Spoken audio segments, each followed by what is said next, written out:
की कोणाकडे पैसा ठेवायचा नाही, तुम्हाला जे काय लागेल रोज तुम्ही माझ्याकडे भीक मागायला आलंच पाहिजे. अरे आग्र्यामध्ये जाऊन औरंगजेबासमोर न झुकणारा महाराष्ट्र तुमच्या समोर झुकेल असं तुम्हाला वाटतं? आणि हे सगळं जे खपवत आहेत, आता ठीक आहे, निवडणूक आयोगाने आज आचारसंहिता जाहीर केली, निवडणुकांच्या तारखा जाहीर केल्यात. आता तारखा जाहीर केल्यानंतर मला आता मी उद्यापासून बघतोय की निवडणूक आयुक्त, ज्याला मी धोंड्या म्हणतो, कारण त्याने आपलं नाव कारण नसताना चोराच्या हातात दिलं. हा अधिकार त्यांचा नाहीच आहे आणि तो नाव बदलण्याचा अधिकार मी निवडणूक आयुक्ताचा मानूच शकत नाही, मानणारच नाही. तो अधिकार केवळ आणि केवळ आमचाच आहे. मी त्यांना का नाव ठेवलंय? कारण आमचं नाव बदलण्याचा जसं तुम्हाला अधिकार नाही तसं तुमचं नाव बदलण्याचा आम्हालाही अधिकार नाहीये. पण कायद्यासमोर सगळे सारखे असतील तर आता उद्यापासून ज्या पेपरमध्ये सरकारच्या जाहिराती येतात त्या बंद झाल्या पाहिजेत. कारण त्याच्यावरती घटनाबाह्य मुख्यमंत्री आणि सगळ्यांचे फोटो येत आहेत आणि पंतप्रधानांचे फोटो येत आहेत. जर तुम्ही त्या जाहिराती तशाच चालू ठेवणार असाल तर तो प्रत्येकाचा खर्च त्यांच्या खात्यामध्ये जमा केला पाहिजे. आणि जसं शिवसेना प्रमुख म्हणायचे की लोकशाही खरी जर आपल्या देशात राबवायची असेल तर लोकसभेची निवडणूक जाहीर झाल्यानंतर पंतप्रधानांनी पंतप्रधान पदाचा राजीनामा दिला पाहिजे आणि जसे आम्ही सगळे पक्षाचे नेते फिरतो तसं त्यांनी फिरलं पाहिजे.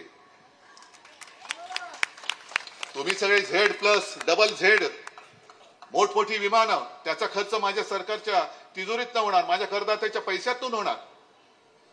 सगळा लवाजमा तुमच्या आसपास फिरणार, सगळे बॉम्ब शोधक सगळे ती वाहनं फिरणार, बॉम्ब स्क्वॉड.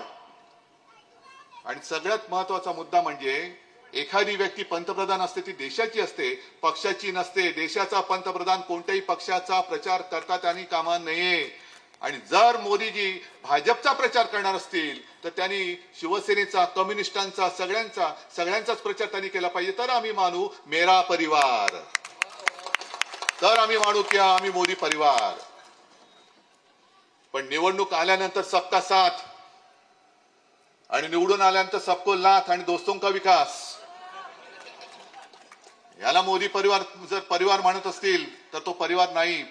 मोदीजी तुमच्या परिवारात फक्त तुमची आणि तुमची खुर्ची आणि तुम्ही फक्त दोघंच आहात, दुसरा परिवार तिसरा कोणीच नाहीये. आमच्याकडे खुर्च्या आहेत पण त्या सगळ्या भरलेल्या आहेत. आणि हा माझा परिवार आहे, हे माझं कुटुंब आहे.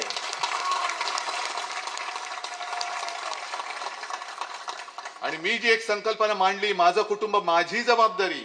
तुम्ही अर्धाच बोलताय मेरा परिवार, जिम्मेदारी कौन लेगा बताया नहीं आपने? जिम्मेदारी किसकी? परिवार आपका. आम्ही त्यांनी मांडीवर घ्यायचं तुमच्या परिवाराला? नाही, तसं नाही चालणार. कोरोनाच्या काळामध्ये जी तुम्ही सगळ्यांनी मला एक माझ्या किती जन्माचे पुण्य आहे.